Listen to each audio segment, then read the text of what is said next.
Olá, meus irmãos, sejam muito bem-vindos ao canal Caráter Cristão. Meu nome é Roberto Castilho e nós estamos aqui com a série Conflito dos Séculos. Hoje, iniciando a história de Abraão.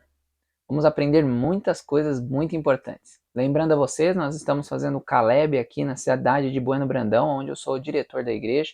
Também sou líder do Caleb aqui. E eu gostaria de contar com a colaboração de vocês, tanto em oração como em recursos. Então, na descrição do vídeo vai ter um Pix, uma chave Pix, que você pode ajudar a gente a finalizar esse projeto, tá bom? Ainda temos mais uma semana de projetos. Hoje tem uma feira de saúde que vai abrir muitas portas. Já tivemos 40 estudos bíblicos já garantidos e creio eu que nós vamos passar de 100 para a honra e glória do nosso Deus. Então, precisamos de vocês, tá bom? Nos ajude em oração e também em recursos, caso você consiga, tá? Bora pra vinheta.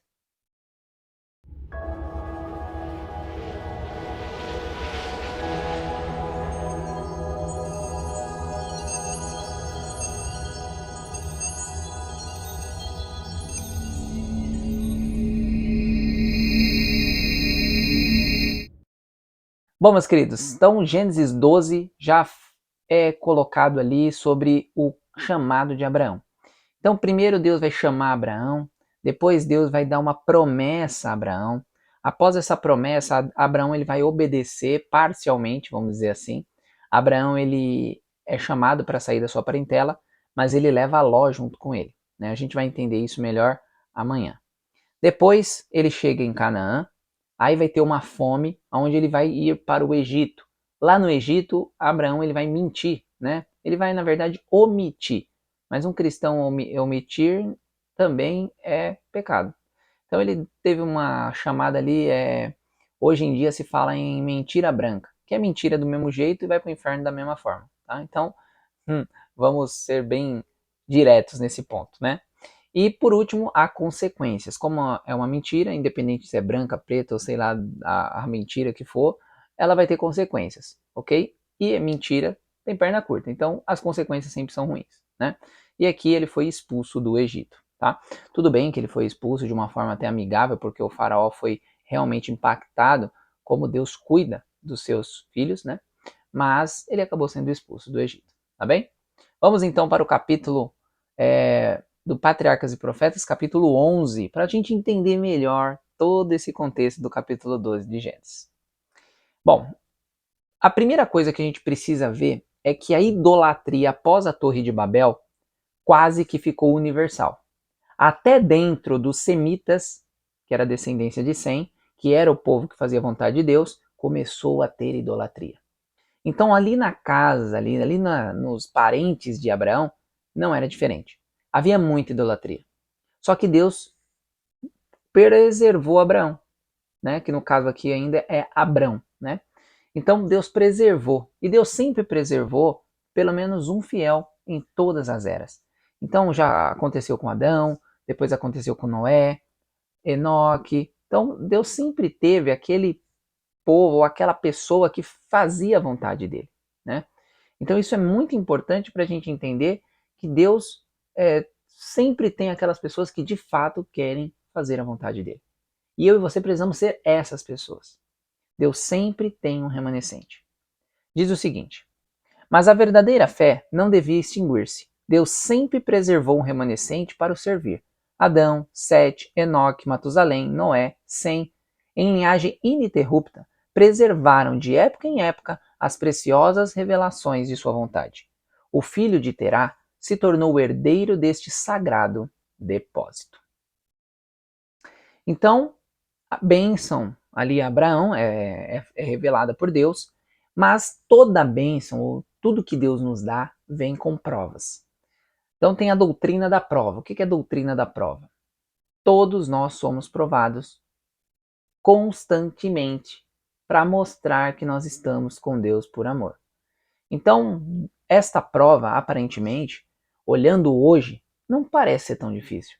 Mas se você voltar na época de Abraão, era uma tarefa terrível.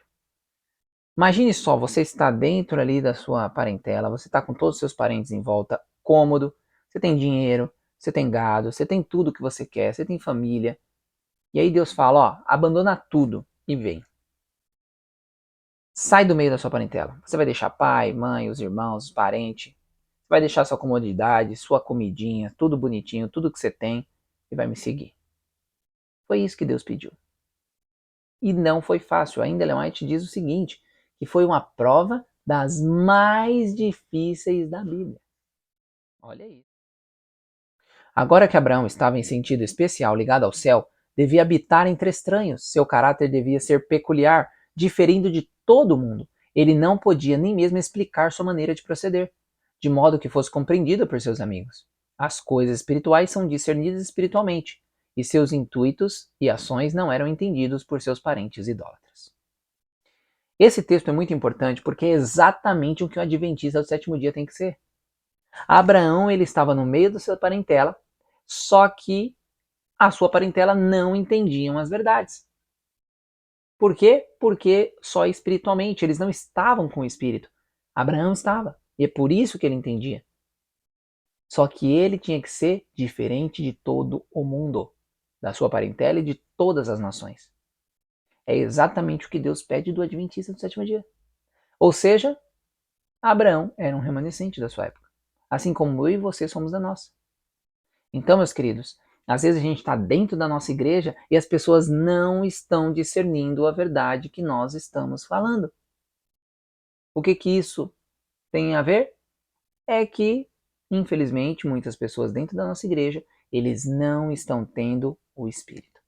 Eles não estudam de manhã, eles não leem a sua lição da escola sabatina, eles não oram, eles não dão um estudo bíblico, eles não estão entrelaçados com Deus.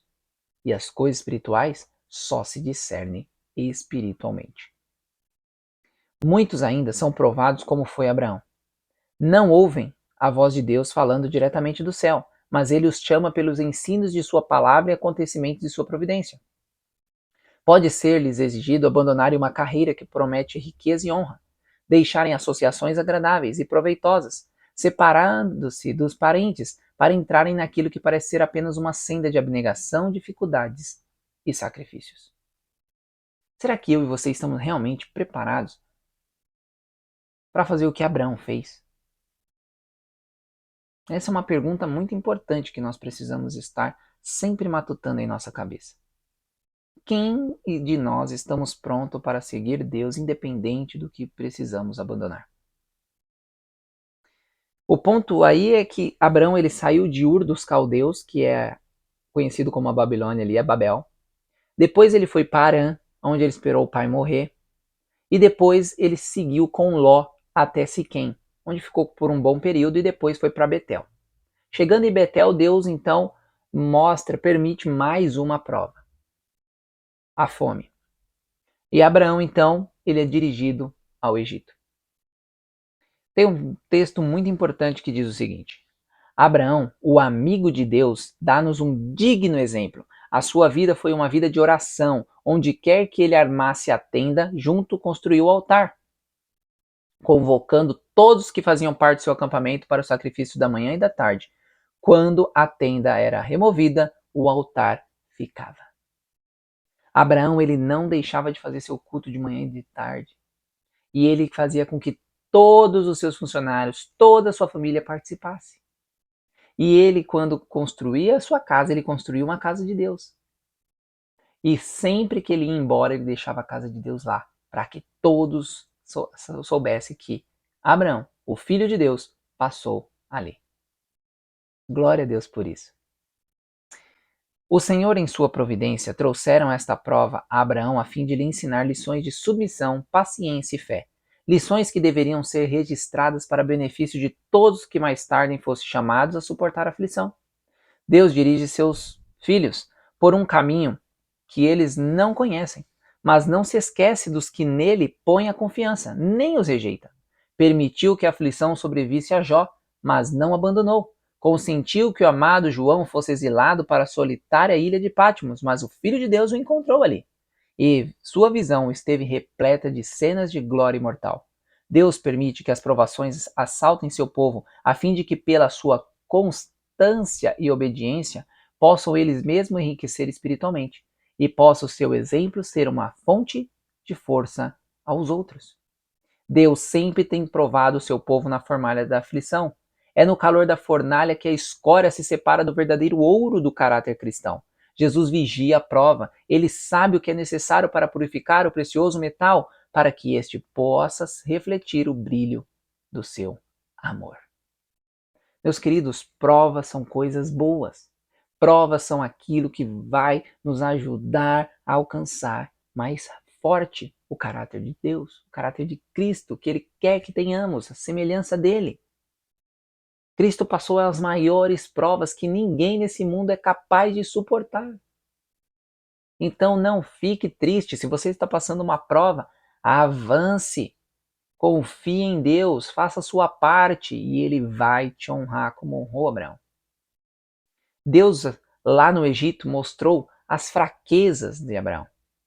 Deus lá no Egito colocou ali, Abraão, você não está ainda perfeito da forma que eu preciso que você esteja para liderar este povo, porque tudo nasceu de Abraão. Se nós estamos aqui, Abraão foi o primeiro ali a aceitar fazer a vontade de Deus para o povo de Israel que hoje chegou até nós. Então, meus queridos, lá no Egito, ele demonstrou suas imperfeições e fraquezas, omitindo uma informação de que Sara era sua esposa.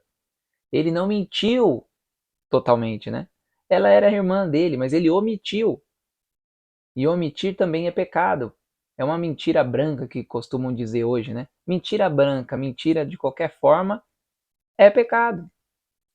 E tem consequências. A consequência dele foi ser expulso. E nós temos um Salmo 105, versos 14 e 15, falando sobre este ponto. Diz o seguinte: Não permitiu que homem nenhum os oprimisse. Sim, ele repreendeu a reis por sua causa, dizendo: Não toqueis nos meus ungidos e não causeis danos aos meus profetas. Aqui a gente vê como Deus ama os seus filhos, quem o obedece, né? E aqui é um salmo se referindo justamente a Abraão. E a outros vários também. E para nós finalizarmos, temos o último texto. Há uma semelhança interessante entre a experiência de Abraão no Egito e de sua posteridade.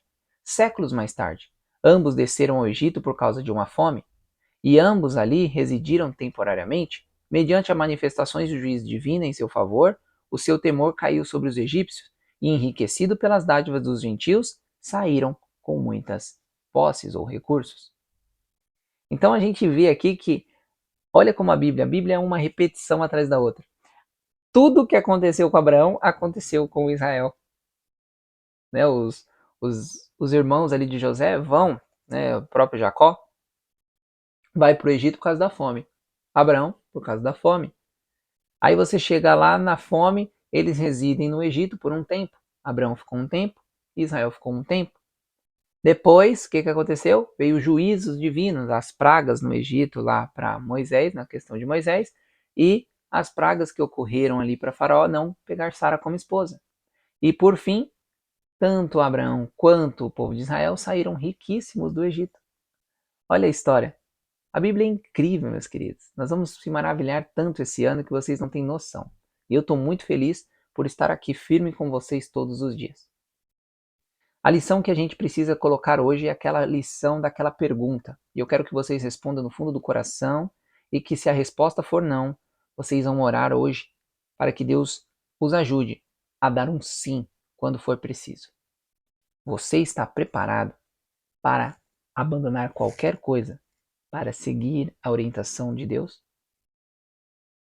Que Deus o abençoe. Vamos orar. Grandioso e eterno Deus, estamos aqui agradecidos ao Senhor por esta maravilhosa mensagem. E essa pergunta que eu fiz aqui no final. Se a nossa resposta for não, nos ajude a ter a resposta para o sim, a força para o sim, meu Deus. Fique conosco, nos proteja e nos guarde.